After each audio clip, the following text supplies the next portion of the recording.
It's in the Google folder. And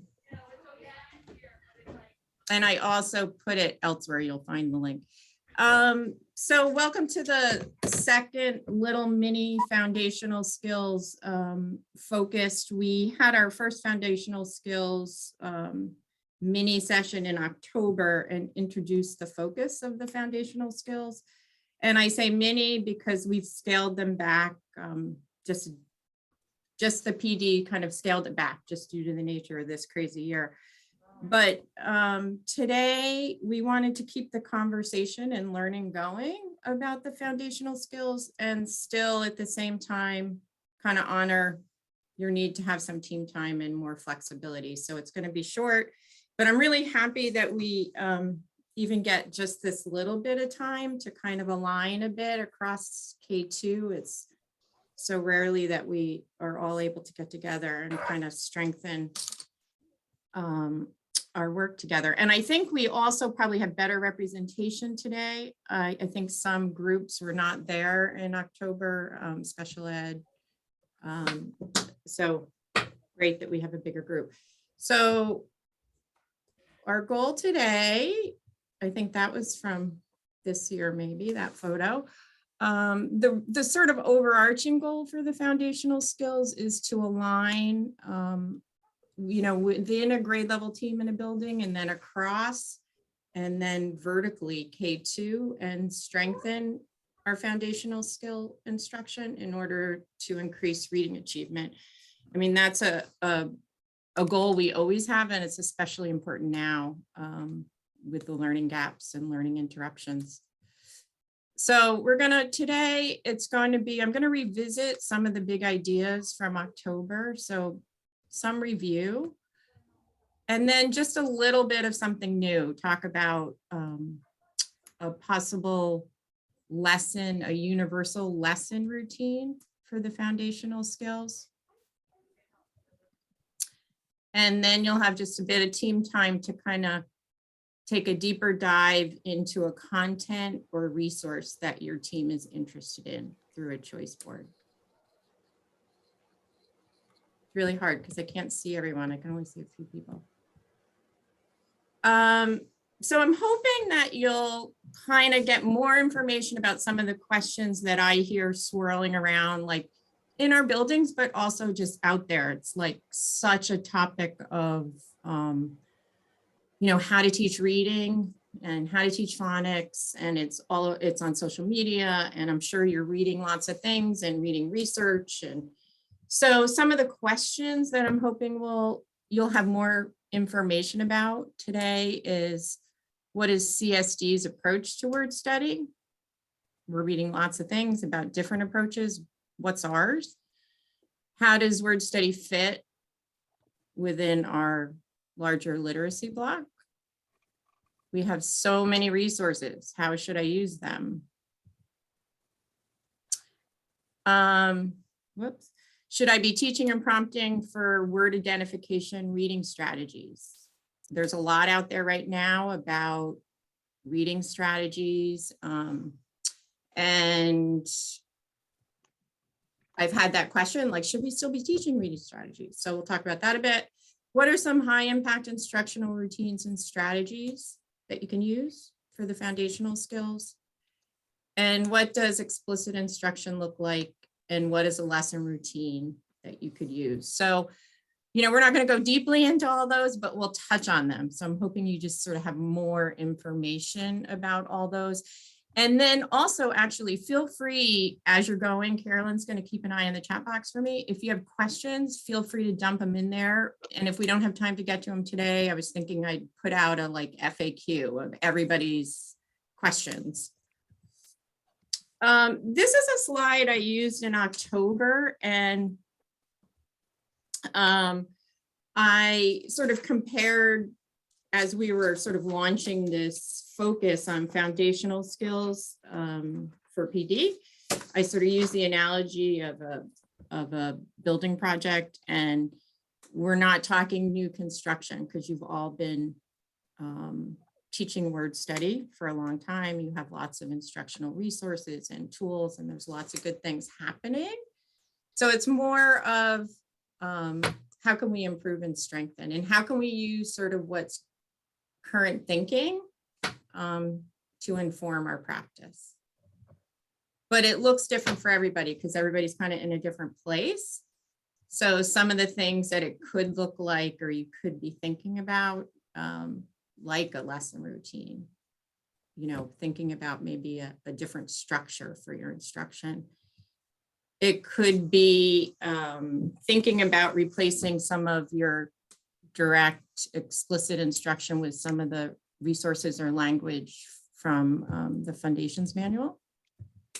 It could be adding some explicit modeling for blending.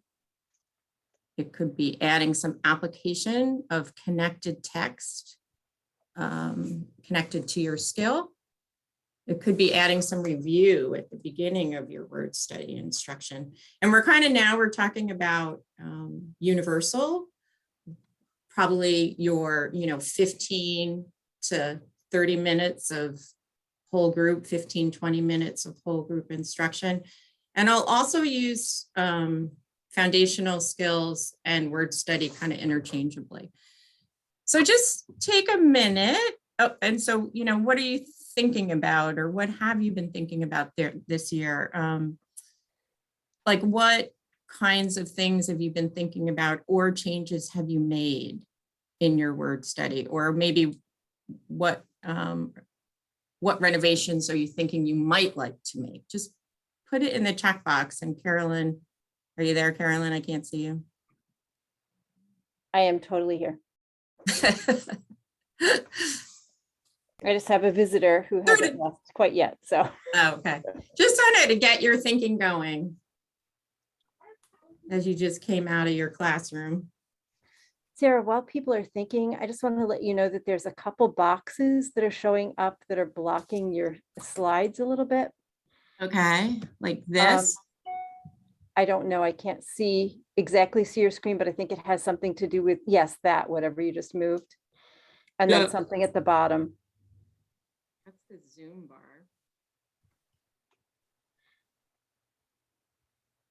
And then in the meantime, I'm starting to see people answer this question: explicit instruction of phonics skills like blending, continuing to adjust scope and sequence for word study, building a strong foundation that we can add to over the course of the next few years.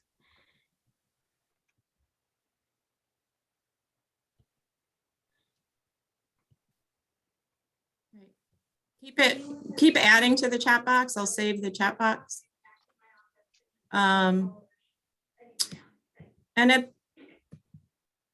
I guess I also wanted to highlight and say that at the same time that we're focusing on instruction in the classroom, we have also been focusing on making some improvements at the systems level that you may or may not be aware of. So I just wanted to highlight them. I mean, we started with a lot of things in place, resources and scope and sequence, but over the course of, say the last year, I would say, I've done lots of research because there's so much out there right now. Gwen's done lots of research. I've done lots of research. I've done a lot of communicating with other districts around what they're doing.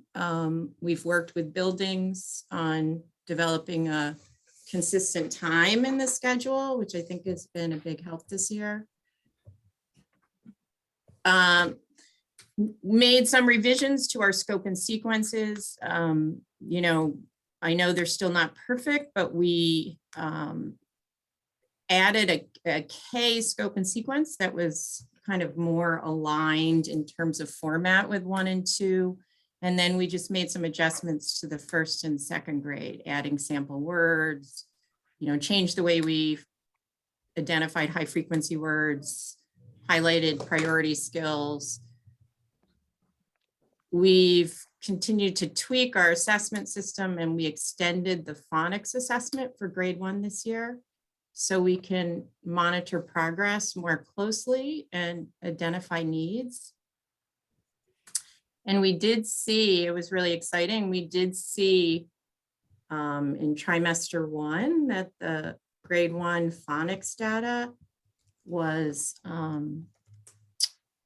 you could see the focus on phonics. The scores were really good in grade 1 and trimester 1. And so we'll be looking to see for trimester 2.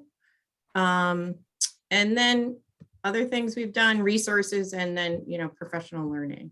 So at the systems level, we've also been kind of making some improvements.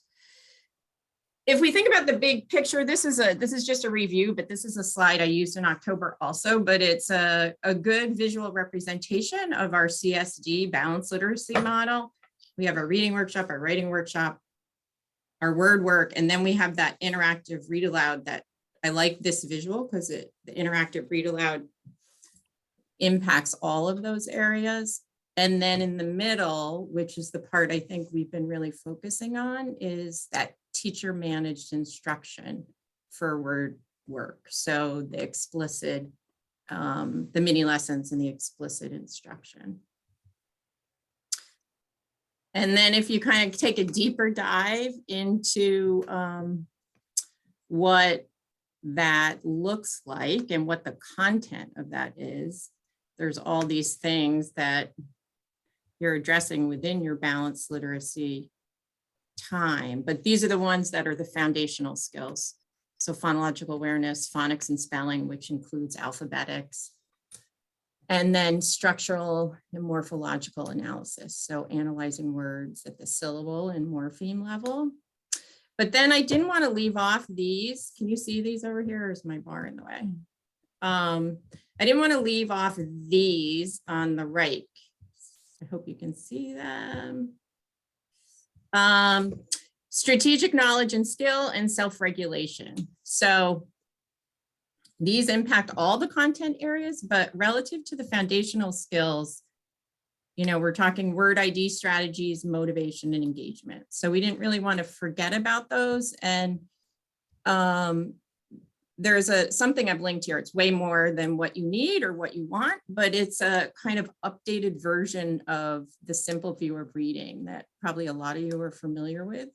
And it's called the active view of reading. And it includes some of those, the strategy, instruction, and motivation and engagement. So we just want to make sure that we think about that as we're thinking about the foundational skills also.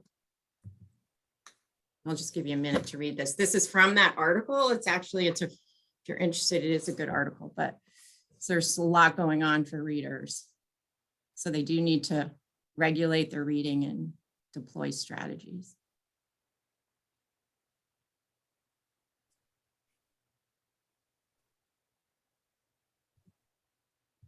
So when the question has come up, what's our approach? I kind of think of, we have sort of 3 big legs to our approach that's based on research and a lot of reading. We don't subscribe to a program, but we do have a scope and sequence. And what we're working on is that explicit systematic instruction that allows for differentiated and responsive teaching. And those, from what you read, the scope and sequence and the explicit and systematic instruction is in everything that you read in terms of effective word study programs, and more important than a program or a specific approach.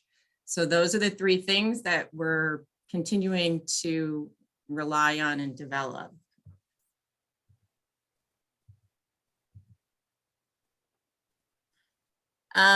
So I just wanted to review, this is also a review, but I think it's important, there's so many resources, and we didn't, unfortunately, with the nature of this year, have a lot of time, like in grade level team meetings, to really unpack and dig into them. So hopefully you'll have a little bit of that time today.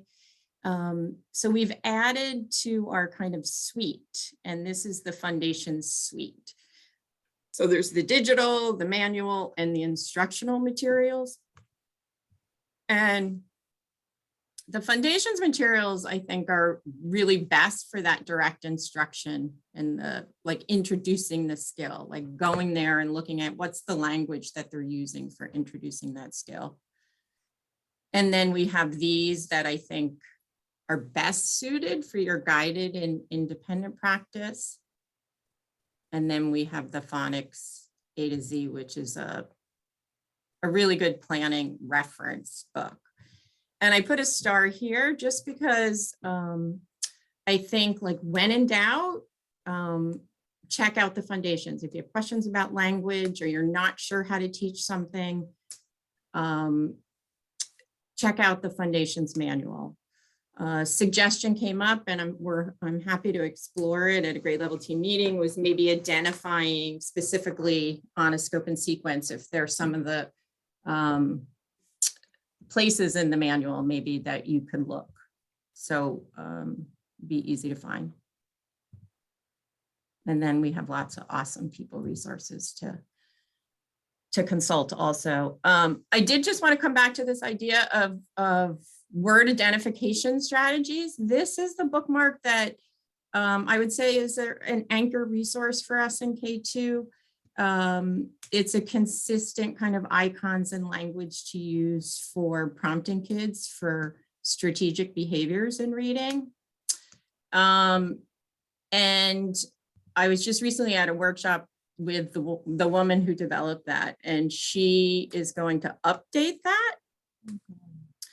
And I think this is what it looks like. So she felt that this kind of linear bookmark was misleading in that, or confusing for teachers, that teachers felt that they needed to do check the picture first.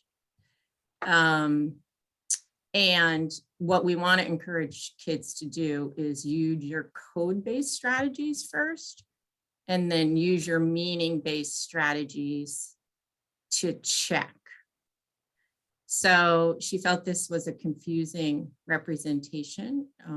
And so that might be something that we revise, but I just kind of wanted to make you aware of that. And we're going to come back to this idea about prompting for code-based strategies first, although check the picture has more relevance in kindergarten, but we want to encourage kids to do the skill that we want them to develop, and probably what is harder for them. So prompting them to use the sounds and letters first. So Sarah, in kindergarten, what I've found is that when they're encountering, say, a big word that is intentionally too large for them to sound out, or that's meaning based, It makes much more sense for Kay to say, well, what word would make sense there? And then let's check it and say, does it look right? So we're using those cross checks, but that it's meaning based, and then it goes to the phonics, because really they're more anchored in the meaning first than they are the phonics. Once they get comfortable with the phonics, then we can start shifting to that being the dominant strategy. But when they're first starting, asking the meaning question and then searching for the sound kind of helps them develop a system of cross-checking, even if it's kind of flip-flopped. Yeah, and I think that's why I made special mention of K, because I think kind of similarly, like with sight words, some of the new thinking is that with sight words is that you want them to use the letters and the letter sounds with sight words, but for K, if they don't have those yet, so K, you need to kind of teach them like a bank in the beginning by the unit, because they don't have those skills. So similarly, yeah. Sarah, could I piggyback off Yeah. that comment? Yeah. What we've been finding also, David, is we've been using a lot more of decodable text because of that very reason, wanting to have students focus on the skills that they have been explicitly taught and avoiding those big words where they'd have to do the meaning base. And so the decodable text at the early on really, it's also helped them feel more successful, I think, because they're recognizing patterns and pieces that we've already explicitly taught rather than just trying to figure it out and make a guess, if that makes sense. Yeah, and and that would be a really good conversation for us to come back to, that that idea of decodable text. I think you're going to see that one of the recommendations in the Shifting the Balance book is to include I think they use decodable. She uses the term highly decodable text. So that ensuring that students have the opportunity to practice the skill, yet at the same time, you know, in your small group, there could be a balance of level text during that small group time. I mean, the level text, some are more accessible than others. So I think that'd be a good conversation to come back to. And if you have questions about that, I think that's a big area, text selection and yeah. So, I mean, I think it's important that kids have opportunities to experience a variety of texts, including some decodable text.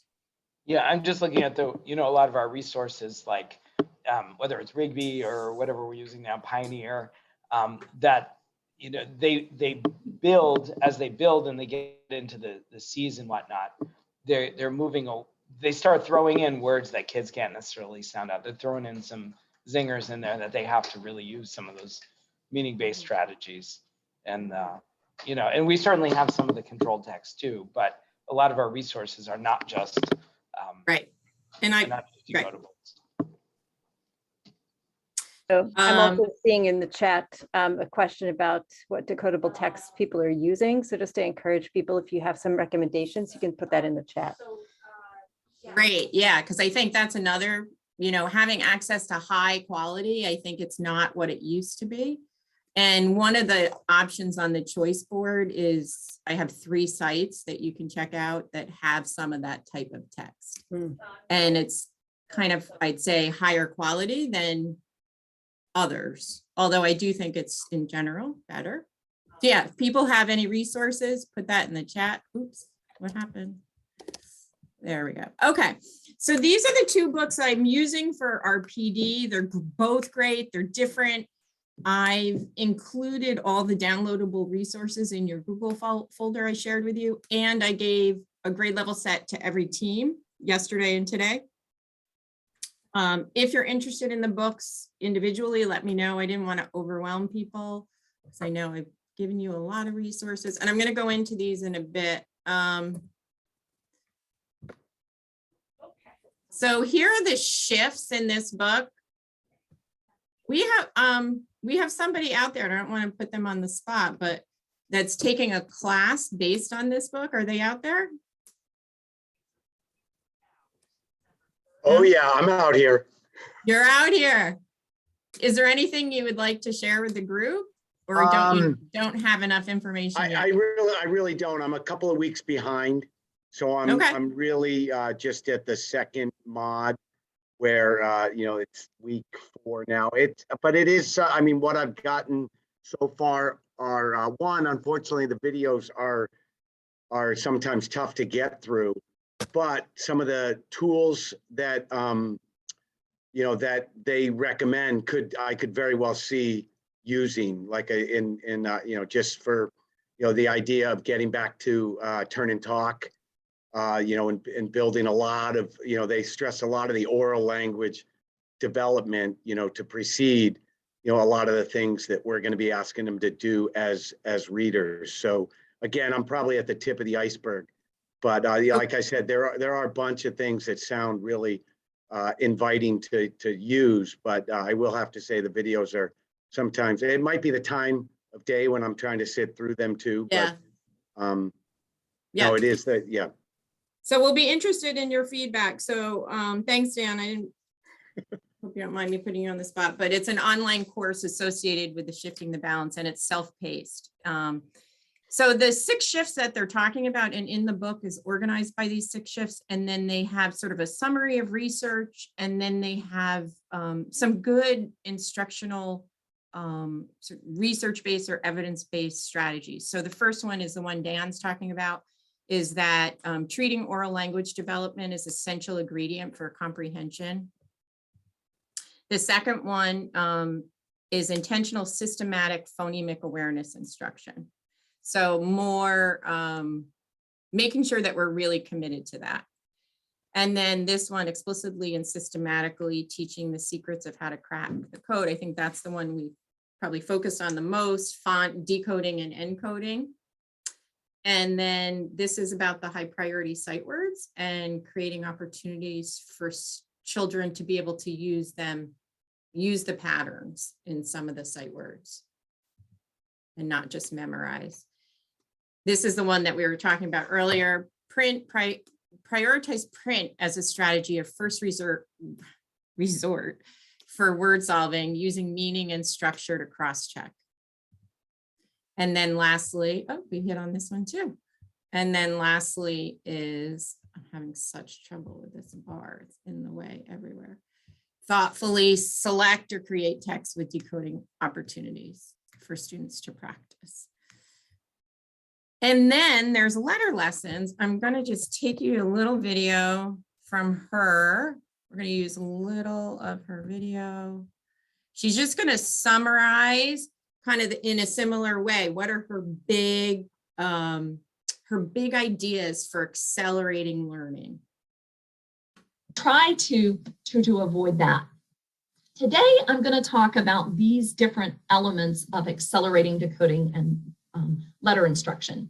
First, I'll talk about a scope and sequence, using a lesson routine, prioritizing useful letter sound patterns, using diagnostic assessment, priming your instruction with phonemic awareness. Just as an aside, I'm seeing phonemic awareness kind of morph and blend into phonics, and people are just kind of leaving it off and they're not exactly sure what to do.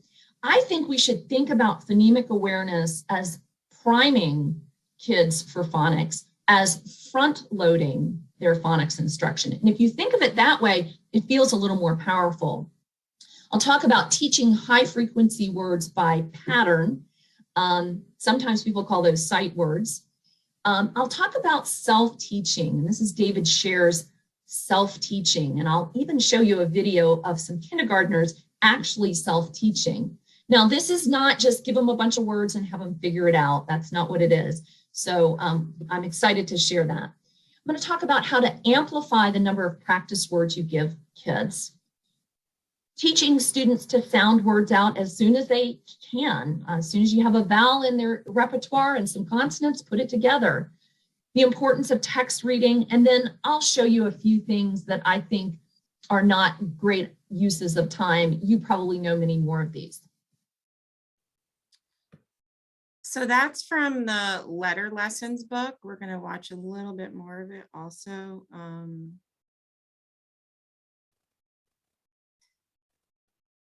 So we'll hopefully That the over more time unified you are in your be able to unpack some of these ideas that they refer to. One of the things she mentioned was that lesson routine. So I just wanted to highlight that just a little bit, just to give you something to kind of think about before you explore on your own. So she has, what I like about her lesson routines in her book, and these are all downloaded in your Google folder. She has, what I like about them is they're developmental. So there's 3 different lesson routines. The one you're looking at is the pre-KK. So it's a letter lesson cycle. So I like that they're developmental and change over time. They're short, like the components are short and quick, they're like 5 minutes. So if you have 15 minutes, you could do 3 of the 5 components, or you could get into a routine of alternating. They have a decoding and an encoding focus, and there's some of that application to connected text. She's going to talk about it a bit here. school building, especially with kids who are coming back from pandemic emergency teaching, or who would maybe even ordinarily take a little bit longer to learn, are going to need more consistency amongst the reading professionals that are working with them rather than less.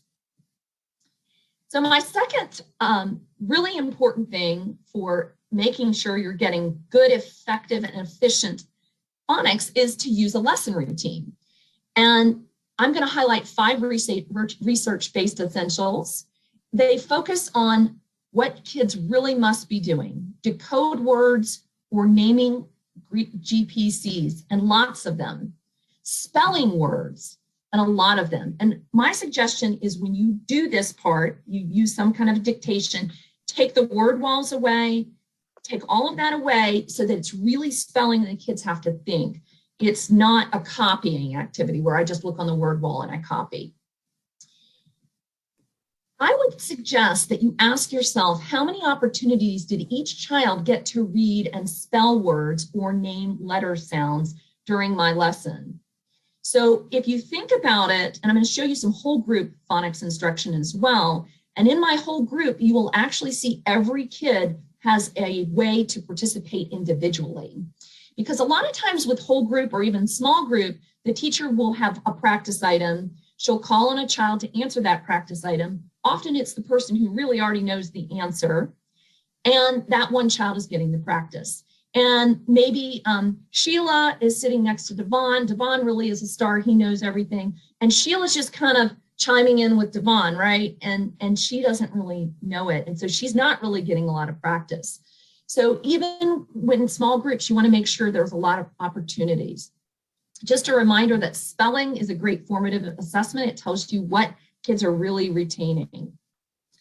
When you do a phonics instruction lesson, focus on the same letter sound focus throughout each part of the lesson, with a few exceptions. And this would be the first exception, review. Have children read high frequency words or name, and that should say letter sounds. It actually says letters, but it would be name letter sounds.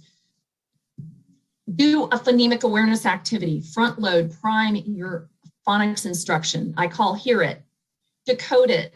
Have kids decode, read, sound out lots of words or letters.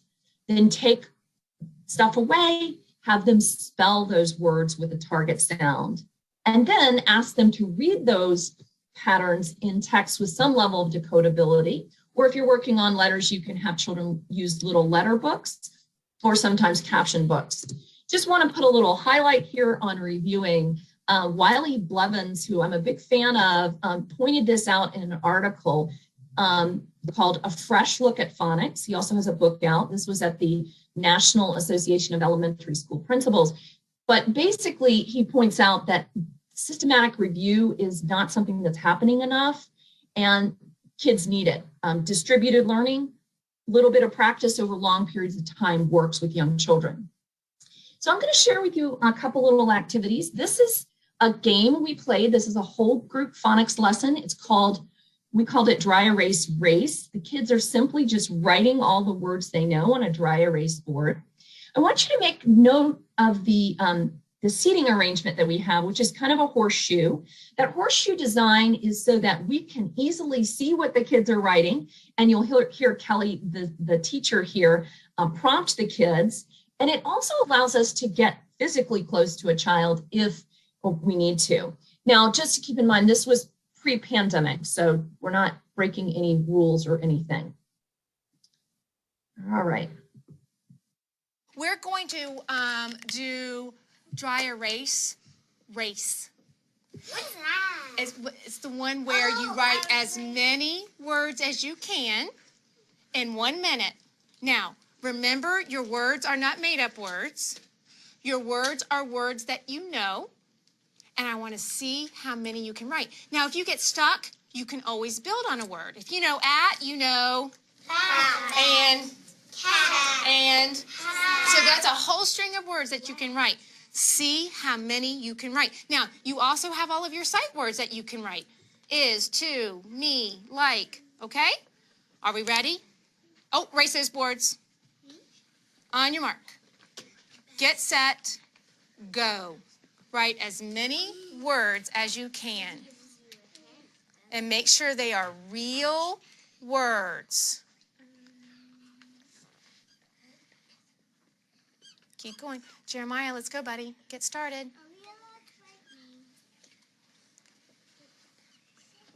Oh, good job. Keep writing. How about mom?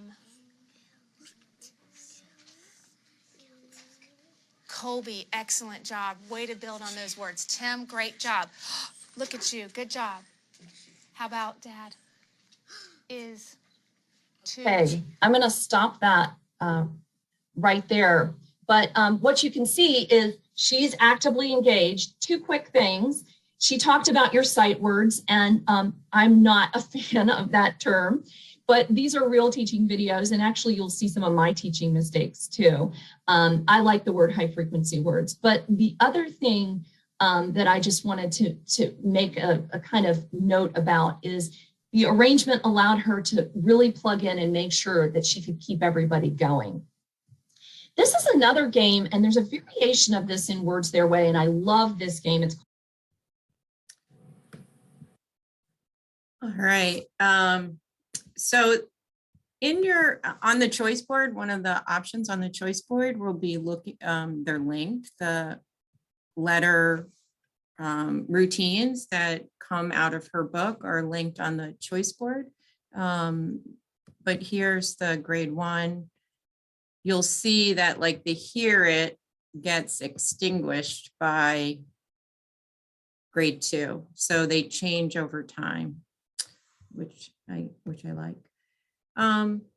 If you have any thoughts about that lesson planning or how what she talked about might compare to what you're doing, go ahead and put it in the chat box and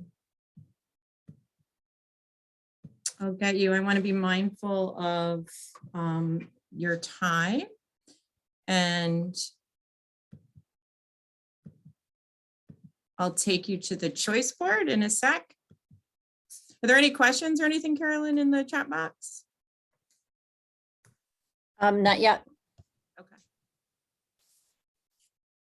There'll also be an exit ticket that I'd really appreciate if you've filled out, so we can kind of look at how you'd like. We have some time coming up, I think. Again, I'm sure it'll be a shorter amount of time, but I think, is it March maybe? So if you give me some feedback, you know, maybe we can pick a couple areas where we could go deeper, or you could keep going with the choice board. So your feedback would be really helpful. Choice board, I think we've gone longer than, I think we started a little bit later and I've gone longer. It was great to have some conversation. So I think what we'll do is, I was going to have you come back on the Zoom. I think what I'll have you do is, you know, go off, pick one thing on the choice board for a grade level team that you'd like to explore and fill out the exit ticket and not hop back on the Zoom.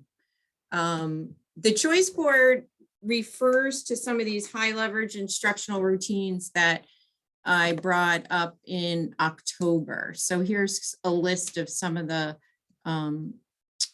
high leverage strategies or routines that we were going to focus on over time as a group. And so the choice board reflects that. And one of the choices for you as a grade level team is just to, in the center here, and just spend some time with your anchor resources like the Fun Hub or your Foundations Teacher's Manual. So that could be a choice, or these other high frequency sight words, blending, Elkonin boxes, syllabication, phonological awareness, lesson routine, word identification strategies. There's a great article. It's by Nell Duke that I referred to. The decodable text has 3 sites for you to explore. Actually, wait, this is not the. And then I think there's word chains. So you should have the link to get to the choice board. Any other questions or comments before we sign off? And you feel free to unmute yourself.